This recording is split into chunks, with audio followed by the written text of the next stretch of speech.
Hey folks, over on the river, gonna do some camping this weekend. The temperatures are supposed to be up pretty good. A little chilly this morning, but we're gonna set up camp. Brought the old faithful lean-to, probably between those trees right there. All the other ones around are a little too far spaced, so just thinking right there. And I thought about here, but a little too far away, and it's right next to this buggy trail, so we'll go back there in the trees a little bit, be camping right on the edge of the river. I got the Highbanker and my hammock and sleeping bag and other stuff right here, and the old jet sled.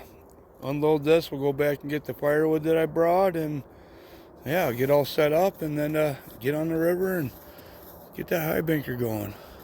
That's going to be a lot of fun. Glad you came along. All right, let's do it. Okay, second load, I brought firewood with me and gas and other stuff.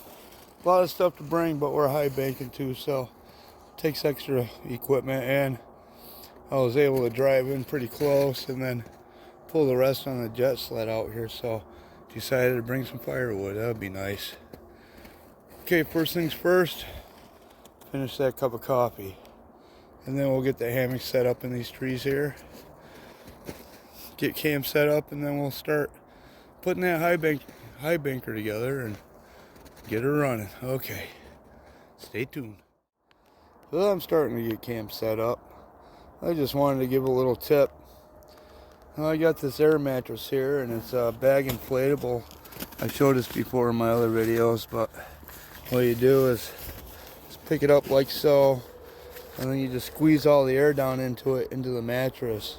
And it is a little bit of a chore to get it filled. You can have an electric pump and do it that way. They're making them really lightweight these days, and I'm thinking about getting one. But the tip is to not blow your air mattress up, especially when it's cold, with your breath, because there's moisture in your breath, and you don't really want moisture inside your pad, because if you do, it could help to cool the air inside of there and leave you cold at night. And the other important thing is eventually it might cause mold or mildew inside of your mattress, so it's not always a good idea to use your mouth or any kind of moist air to fill your air mattress. Just a tip.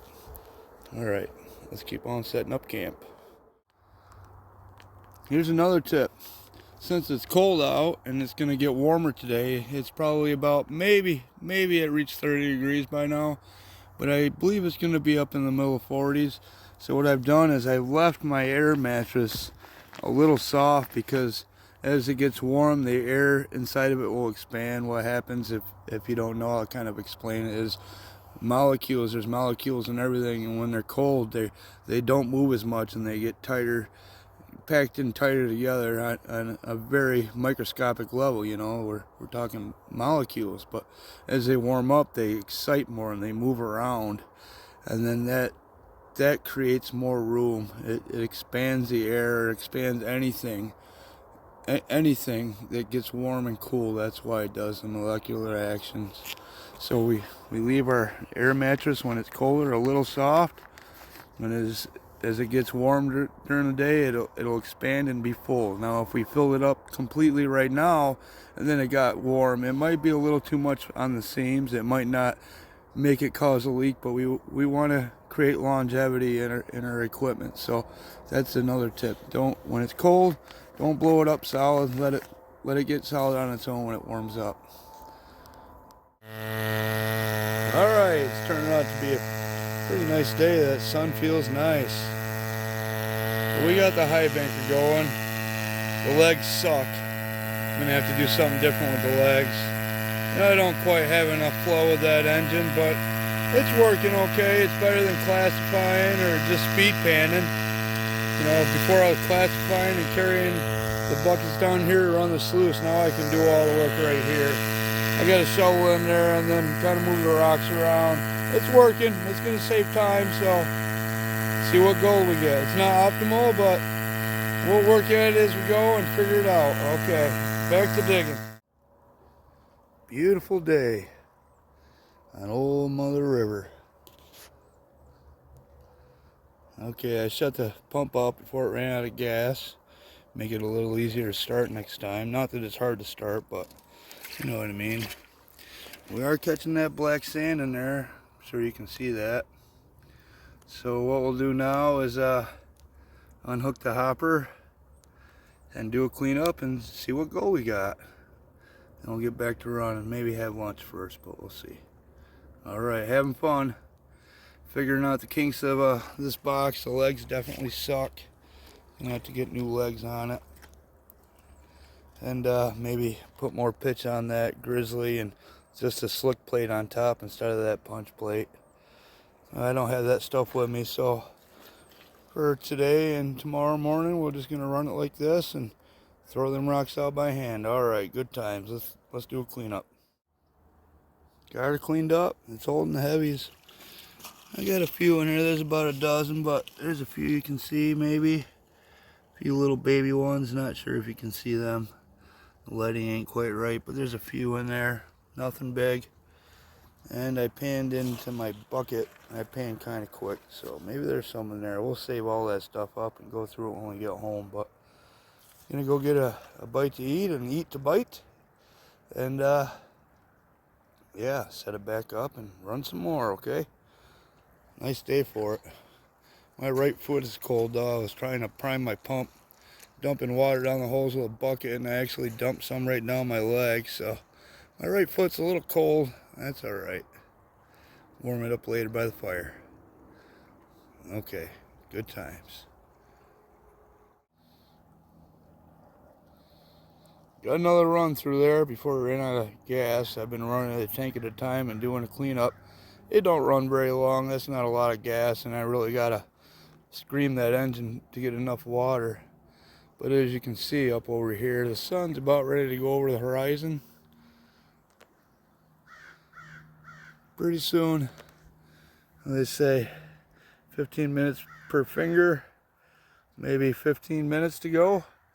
15 minutes before it's on the horizon, so it's going to start chilling off a little bit. It's not supposed to get extremely cold tonight. Middle 30s, maybe low 30s, but my right foot feels like a club foot. It's numb just from getting that cold water down my boot and leaving it in there all day. I was hoping it would warm up, but it hasn't. So I'm going to do this cleanup, pick up all my stuff here. What I did, I was digging down here. There's the bigs and the littles off the Highbanker. I was digging down in here. Then I went up and smashed the ice off the edge and saw that's where we were digging before. So I moved down a little bit. My tailings were kicking in there, but that's not a big deal. I just pushed them out of the way. So let's see what gold we got out of there. I'm not going to do a complete cleanup. Like I said, we'll save that till we get home and see. But let's get all this stuff picked up and start a fire and warm up my foot. Beautiful day though. Yeah, I got a little fire starting there. I didn't start it yet, but just a minute. I just wanted to come back in and show you what I was talking about with the air mattress. Not to blow it up so hard, because now it's solid. It's very hard. I can squish it a little bit so it's not too high. That's just from it warming up in the warmer temperature. Now it will fall down a little bit. It'll decrease its pressure as it gets a little bit colder tonight, and then I might have to put a little air in there, but that's okay. I just wanted to show you how hard it gets just from the air being a little warmer. Be mindful of that.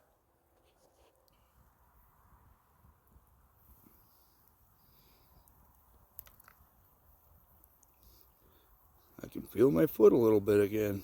That's nice. Okay, coffee time. While I'm sitting here enjoying the fire, I brought the hopper over, and one thing I did was I increased the angle of the grizzly. I almost wish that was just a slick plate now. It was down here and went down to here, and the other plate's right here down inside. So I increased it quite a bit all the way up to here.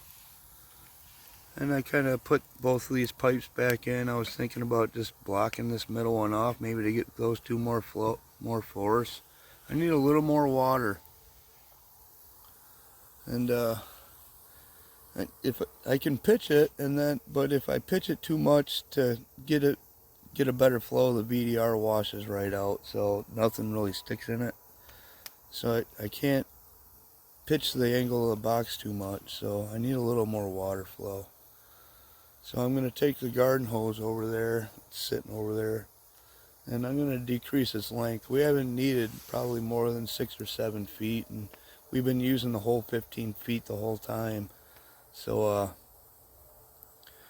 as water travels through a line, as most of you probably know, there's friction caused on the site, on the walls of whatever it's flowing through, and it will reduce the velocity of the water, I guess you would say. So if we decrease that length, there's less friction throughout, the time from the pump to the banker. So I think that might help. We're going to try doing that tomorrow before we run. What do you think? Almost dark. I'm actually surprised how good it's showing up on my phone. On the phone it's showing it brighter than what it actually is. The fire is finally starting to go. Got a little chilly, so I got up and decided to move around a little bit. This was all ice chunks on here. I've been breaking them off and throwing them out in the river so they'll float down out of the way. Figured I'd break them out before they broke off and got me tomorrow without me knowing it. And it keeps me warm. Alright. Almost dark. See you in the morning.